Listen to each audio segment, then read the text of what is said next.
¿Y si os digo que podemos ejecutar código de PlayStation Vita en una Nintendo Switch sin ningún emulador? Es decir, de forma nativa. Bueno, hoy viene una clase sencillita de arquitectura de procesadores donde os explicaré por qué podemos ejecutar código de PlayStation Vita en Nintendo Switch. Os explicaré un poco las arquitecturas de cada consola, cómo funcionan los ejecutables de una consola y, lo más importante, por qué pensar que podemos ejecutar código de Play Vita en Switch no es ninguna tontería.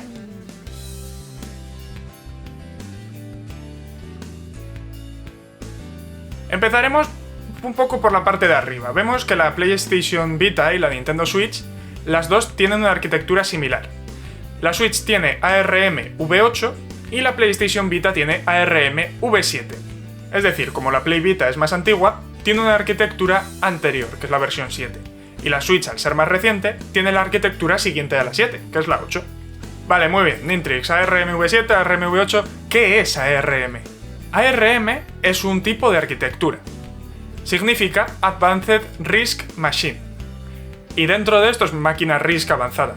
Y dentro de estas siglas, RISC significa Reduced Instruction Set Computer. Es decir, computador con un conjunto reducido de instrucciones. Esto RISC es más bien una filosofía. Es decir, busca conseguir pocas instrucciones, pero que sean muy eficientes y muy rápidas. Al contrario que la CISC, que es Complex Instruction Set Computer, que es lo mismo, pero en vez de haber pocas instrucciones sencillas, hay muchas muy específicas. Por ejemplo, en una CISC puedo tener un procesador que sepa hacer el factorial del número 7.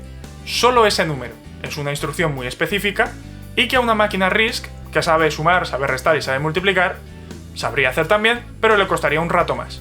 En cambio, para las instrucciones normales del día a día, una máquina RISC va a ganar a la CISC porque es más sencilla y la diseñaron pensando en eso.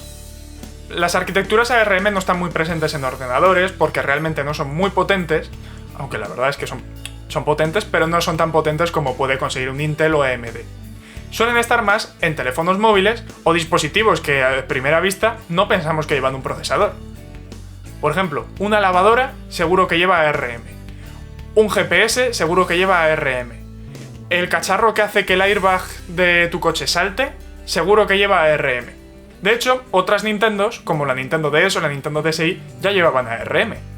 ¿Por qué ponen estos procesadores en este tipo de dispositivos? Pues porque son muy rápidos, para operaciones sencillas, y porque gestionan muy bien la energía. Las arquitecturas ARM lo bueno que tienen es que son retrocompatibles.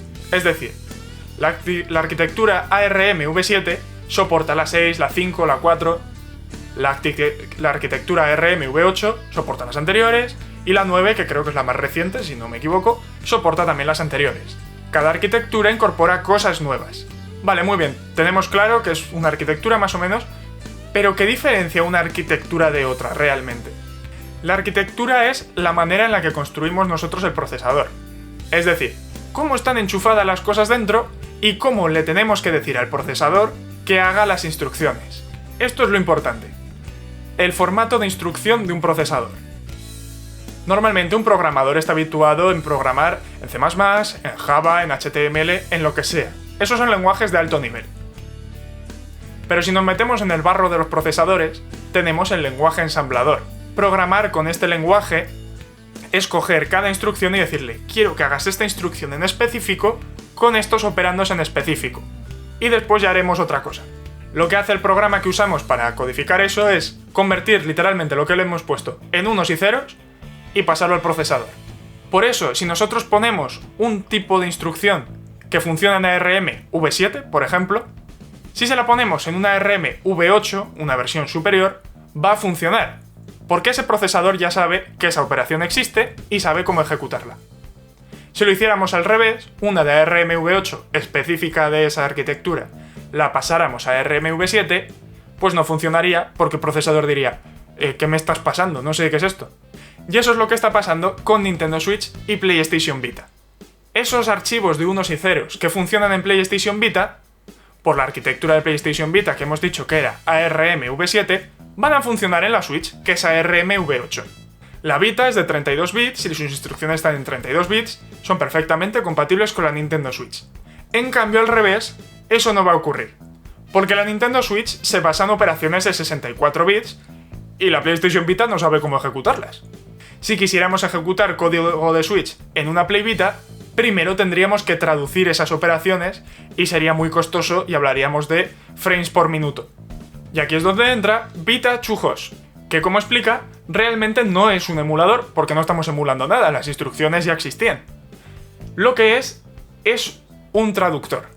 El único reto que suponía esto era pasarle el ejecutable de Play Vita al sistema de Switch, y que el sistema de Switch lo aceptara y lo ejecutara. El problema no era la ejecución, el problema era leer ese archivo.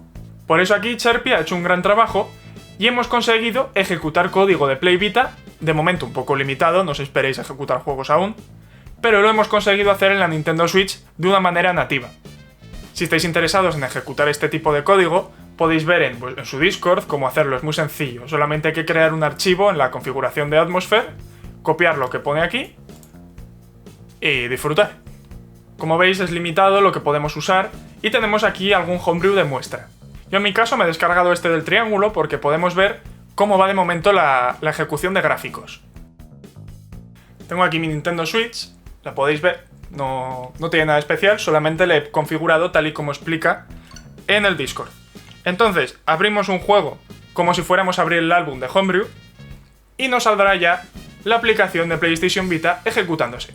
Podéis ver que no es mucho, en realidad es un triángulo que da vueltas y cambia de color.